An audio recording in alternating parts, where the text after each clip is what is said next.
Исәнмесез, эфирда яңалыклар чыгарылышы, студияда Лилия Гатина, алга таба койбір темалар турында кыскача.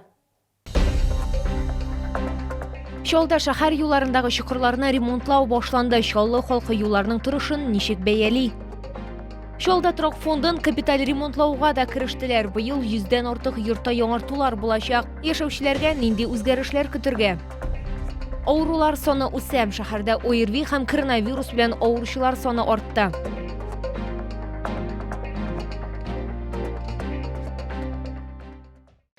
Шолда шәһәр юлларындагы чокырларны ремонтлау башланды. Эшләр шәһәрнең берничә урамында һәм проспектында башкарылган инде. Юлчылар төнле эшлиләр. Шоллы халкы юлларның турышын ничек бәяли? Бу турыда хезмәттәшем Айзилә Шаймөхәммәтова белде. Яз җитү белән шәһәрдә кар гына түгел, асфальт та эрегән дип шаярта автомобильчеләр һәм җәяүлеләр. Җирле юлларда һәм ишек алдындагы юлларда чокырлар бар. Дороги ужасные, наполнены все водой, не поймешь, там яма или вообще обрыв. Очень аккуратно ездим. Хотелось бы, конечно, чтобы дороги были, особенно во дворах. Во дворах просто проваливаешься. Әгәр капиталь ремонт булмаса, чокырларны ямау эшләрен булса да башкарырга кирәк дип белдерә шалылылар. Яңгырлы һәм болытлы һава торышына карамастан эшләр инде старт алды. Ремонтируют, стараются отремонтировать. А что сделаешь ты? Погода какие, погодные условия из-за этого. А так-то что, ремонтируют, постоянно они его здесь. Весна уж весна, все ямы уже проявляются. В дальнейшем уже видно будет уж яму, и как все откроются, ямочный ремонт как сделать, все уладится, я думаю.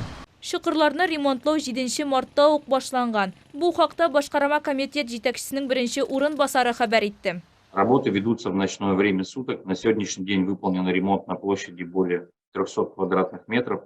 Использовано 17,5 тонн ремонтной смеси. В первую очередь устраняются аварийные ямы, превышающие допустимые нормы. Бу көннәрдә эшләр машина төзелеше урамында, Хәсән Туфан проспектында, Хлебный проездында һәм Жуков урамында башкарылган. Айзилә Шаймөхәммәтова, Кирилл Хәбзи, яңалыклар. Шолда торак фондын капиталь ремонтлауга да кирештеләр. Быел 100дән артык йортта яңартулар булачак. Алар арасында 12,09 күп катлы йорты да бар. Бирдә яшәүчеләр нинди үзгәрешләр көтә? Бу хакта тулырак халдагы материалда сөйләрбез. 1209 йортында Инсаф Фәттахов инде 27 ел яши. Бу вакыт эчендә йортның фасады бер тапкырда капиталь төзекләндерелмәде дип раслый ир. 10 катлы йорт инде күптән яңартуны таләп итә ди ул. Наружный надо, наружный утепление, покраска, или как там, покраска или обшивка, что там, довести до ума надо. 1209 йортында яшәүче башка кешеләр дә шундый ук фикердә. И чтоб утепляли вот эти швы еще, они потому что по отдельности делают заявки, а надо, чтобы всех вместе сразу.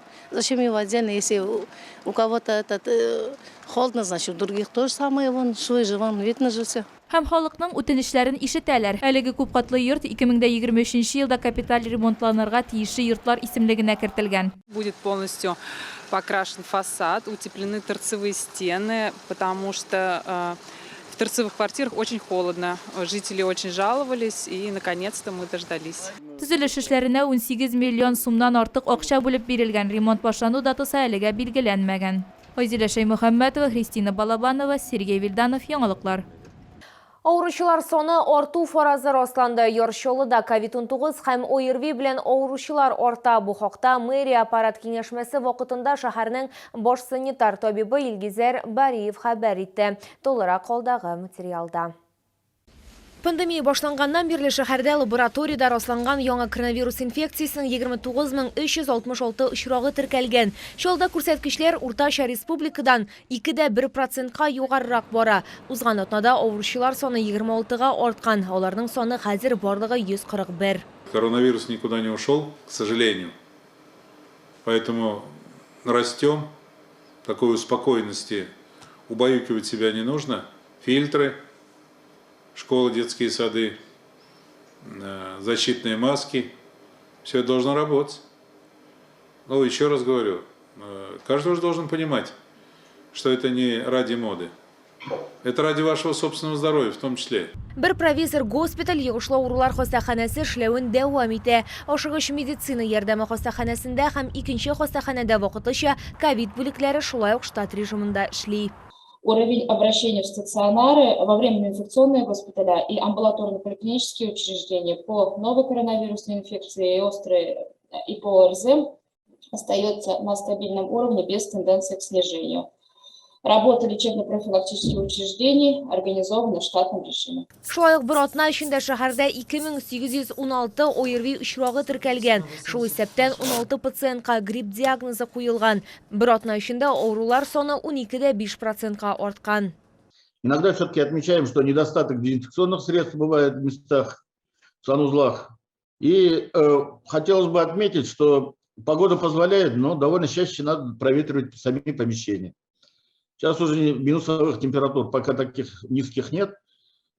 Хорошее проветривание, естественно, уменьшает концентрацию возбудителей в воздушной среде. Табиблар вакцинацияның мөһимлеген искә төшерә. COVID-19-дан барлык өлкәннәр шифаханәләрендә дә прививка ясатырга мөмкин. Лилия Гатина, Сергей Вильданов, яңалыклар.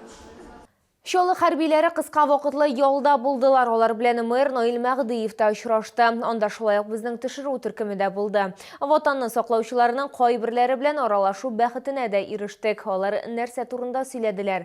Хәзер белерсез. Как и говорил, вернемся. В отпуск, заслуженный отпуск у нас. Пехота безнең төшерү төркеменә һич шиксез 29 сентябрьдә кайтачагы турында сөйләде. Ул вакытта без хәрби хезмәткәрне һәм башка чаллыларны танк училищесына укырга азаттык. Хәзер инде ул алгы сызыкта, ялга кайтты. Как видите, я жив, здоров. Так же и все пройдет, дальше будет все хорошо. Пацанов всех своих поддержим, никого не бросаем. Все хорошо. Главное, что только поправился от тушенки.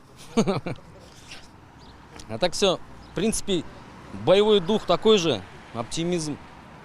Ну, как сказать, все вообще на высшем. Мэр белән очрашуга 16 хәрби хезмәткәр килде. Алар отпускка кайткан. Родители меня не знали, да, это без предупреждения, просто приехал, сделал сюрприз. Вот меня отпустили, то, что у меня жена родила. Родила, и считай, меня уже отпустили сюда. Ну, с родными я увиделся с женой, только в роддоме, когда их выписали. Иду обратно с теми же мыслями, то, что я там нужен, защищать мирных жителей, за Россию. За родину. Во время отпуска семьей проводил, в основном. К боевым товарищам, кто в госпитале лежит, заезжал к раненым товарищам. Хәрби хезмәткәрләр белдергәнчә, алар туганнарыннан кабат үгет нәсихәтләр алган. Все как обычно, береги себя, на рожон не лезь. Живой, здоровый, чтобы вернулся, и все. Ничего такого нового там и не скажут. Мэр белән очрашуда хәрбиләр үзләрен кызыксындырган сорауларны бирә, хезмәт турында сөйли алдылар. Сугышчыларга тагын әйберләр салынган капчыклар, һәр кайда йөрү торган итекләр тапшырылды. Я прилетал в Белгородскую область, был, когда только значит, наши заходили полки.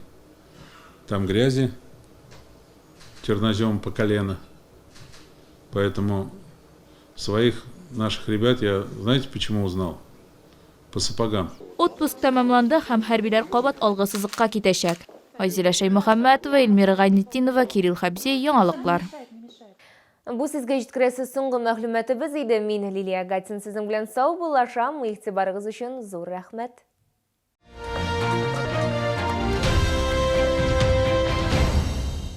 Челны, встречай! Свежий улов прямо с Камчатки. Чавыча, красная икра, белорыбица. Все от производителя. С 13 по 18 марта. ТЦ Грин, первый этаж. Остановка Глобус. Приглашаем на прием к врачу-офтальмологу из Чебоксарской клиники по всем заболеваниям глаз. Запись по телефону 32 27 22.